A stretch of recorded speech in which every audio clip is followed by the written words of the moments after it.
Sa totoo lang mga kababayan, ito po yung napapansin ko kay VP Sara. Habang tumatagal po palala po ng palala yung mga sinasabi niya sa publiko at saka yung mga ginagawa niya. Tingnan niyo po itong balitang ito. Ayon po dito, sinabi ni VP Sara na nairita daw po siya sa San Juanico Bridge, yung pong pinagawa ni FEM. Sa Tacloban daw,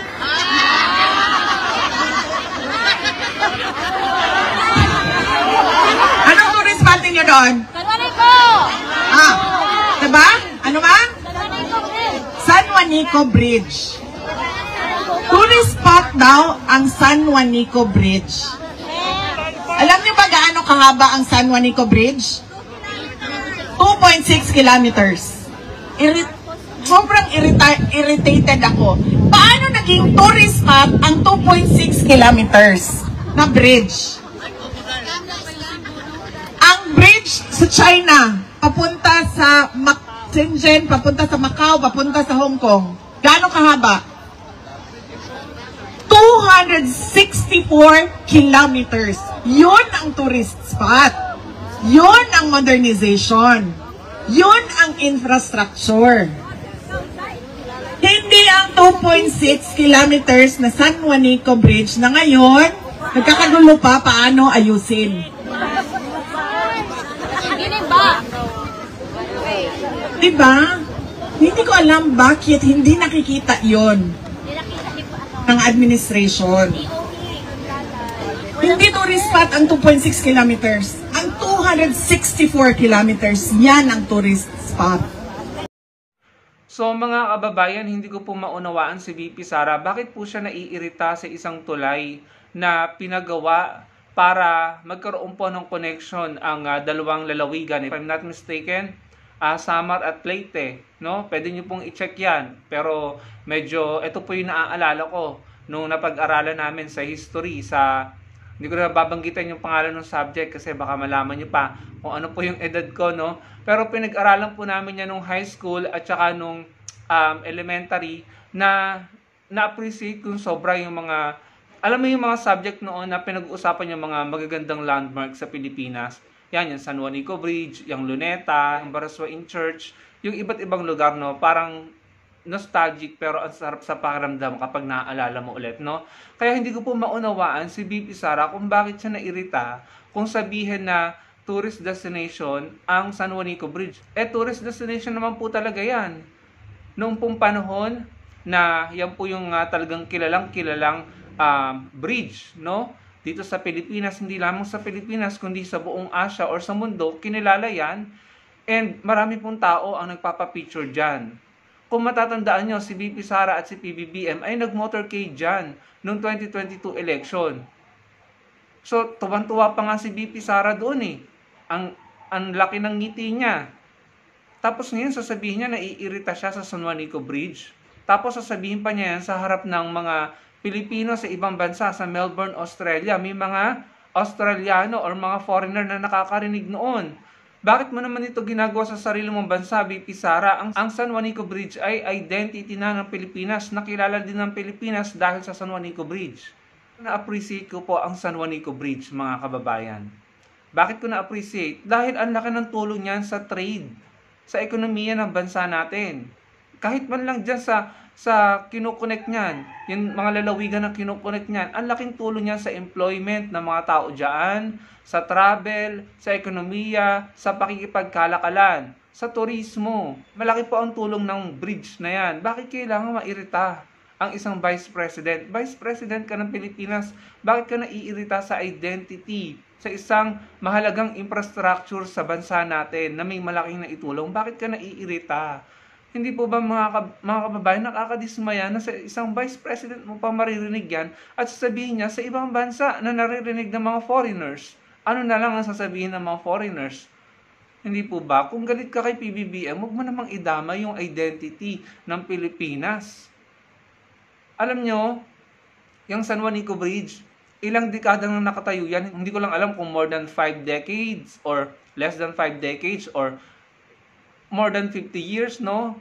Bilangin nyo, 1970s yata yung pinatayo. I-check nyo po sa Google. Pero ilang dekada na yan nakatayo dyan at ilang presidente na ang pinagdaanan yan, ilang bagyo, ilang lindol, ilang sakuna, 'di ba? Mga kababayan, pero andyan pa din nakatayo. At may malaking naiambag sa Pilipinas na itulong. Tapos sasabihin mo na iirita ka dahil ayaw mong matawag ito na tourist destination or tourist spot. Pambihira naman mga kababayan. Alam mo, ako nadidismaya ako dun sa ginagawa ni BP Sara ng mga personal travel niya. Di ba, nag-travel siya sa Dubai. If I'm not mistaken, pumunta siya sa Dubai, sa Qatar, sa Netherlands, sa Malaysia, at itong pinakahuli sa Australia. Ang mga travel na ito, no, karamihan ay personal travel at umaattend siya ng mga rally para sa tatay niya. Tapos nagsasalita siya ng hindi kaaya-aya patungkol sa bansa niya at sa Pangulo ng Pilipinas, mga kababayan. Hindi ko na nga po yung dinidiscuss sa aking mga vlogs, no? Kung yan ang gusto mo for as long as na hindi ka gumagastos ng pera ng taong bayan, bahala ka dyan. Para po sa akin, hindi na nga niya siguro nagagampanan ng trabaho niya bilang Vice President ng maayos. Tapos ganyan pa, pag nag-travel ka sa ibang bansa, magsasalita ka ng mga bagay na ikasisira or magpipinta ng pangit na imahe sa sarili mong bansa, naturingan ka pa namang Vice President, mga kababayan. Hindi po ba? Travel siya ng travel abroad. Personal travel niya. Tapos umaattend siya ng mga rally na kung ano-ano sinasabi patungkol sa bansa natin, patungkol sa Pangulong Bongbong Marcos Jr. Tapos, ayan, magsasalita pa siya ng hindi maganda patungkol sa isang mahalaga, significant identity ng bansa natin, ang San Juanico Bridge. Kung hindi mo man itinuturing na tourist destination yan, sana man lang na-appreciate mo yung pakinabang niyan sa mga Pilipino. Maraming Pilipino na ang dumating at umalis, pero andyan pa rin ang tulay na yan. Pambihira naman para sabihin mo na naiirita ka sa isang tulay.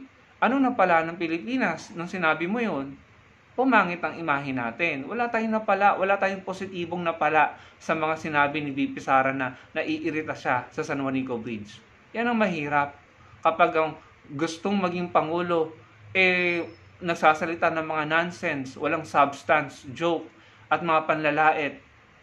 Walang mapapala ang bansa dyan, kundi hatred, animosity, at pag-aaway-away. Wala po tayong napala dun sa statement na yun. Bakit kailangang sabihin yun? Hindi po ba mga kababayan? So malamang kapag nanalo si BP Sara sa 2020 bilang presidente, magiging parang kagaya siya ng tatay niya na walang pakialam sa inilalabas sa bibig, kahit alam nila na nagiging polisiya ang kanilang mga binabanggit na salita, wala silang magiging pakialam dito. Kahit yung magiging resulta nito ay magtatalo-talo at mag-aaway-away ang mga Pilipino. Sa sinabi niya ni VP Sara na naiirita siya sa San Juanico Bridge, sinaktan mo lang ang mga taong sumusuporta kay PBBM at ang mga taong sumusuporta kay FEM. Dahil sa FEM ang nagpagawa niyan, hindi po ba? Mga loyalists. Sinaktan mo lang ang mga loyalists. At ako bilang kakamping, hindi ko rin nagustuhan yung sinabi mo. Dahil wala namang naging magandang dulot yan sa Pilipinas. Sinaktan mo lang yung mga Pilipino at galit lamang ang magiging resulta nito. Lalo lang lalayo sa iyo ang loob ng mga Pilipino. Yung sinabi mo, hindi ko nagustuhan yan bilang isang kakamping dahil alam ko kung anong pakinabang ng San Juanico Bridge. Alam ko kung ilang dekada na yan nakatayo dyan. Para lait-laitin mo, sabihin mo na naiirita ka at hindi ito tourist destination. Mali ka dyan, BP Sara. Foul yan. Hindi mo na dapat sinabi yan. Hindi yan kaaya-aya. Hindi dapat naririnig yan sa isang Vice President pa mismo. Sana man lang kung magbibitaw kayo ng salita, yung may napapakinabangan ng mga Pilipino at hindi nagdudulot ng away-away or hindi nakakapanakit ng damdamin ng mga Pilipino. Nakakadismaya po talaga at nakakaumay na yung ganyang style, mga kababayan. Huwag na po tayong bumalik sa ganyang uri ng mga pinuno, no? Ayoko na, mga kababayan. Kayo po, especially sa mga loyalists, no? Matanong ko po kayo, ano pong naging saloobin nyo dito? Anong naramdaman nyo at mga damdamin nyo patungkol dyan sa sinabi ni BP Sara? Ako, para sa akin, sinasabi niya yan dahil galit siya kay PBBM Kaya yung ibang bagay, infrastructure na pinatayo ng kanyang ama, ni FEM, dinadamay ni BP Sara.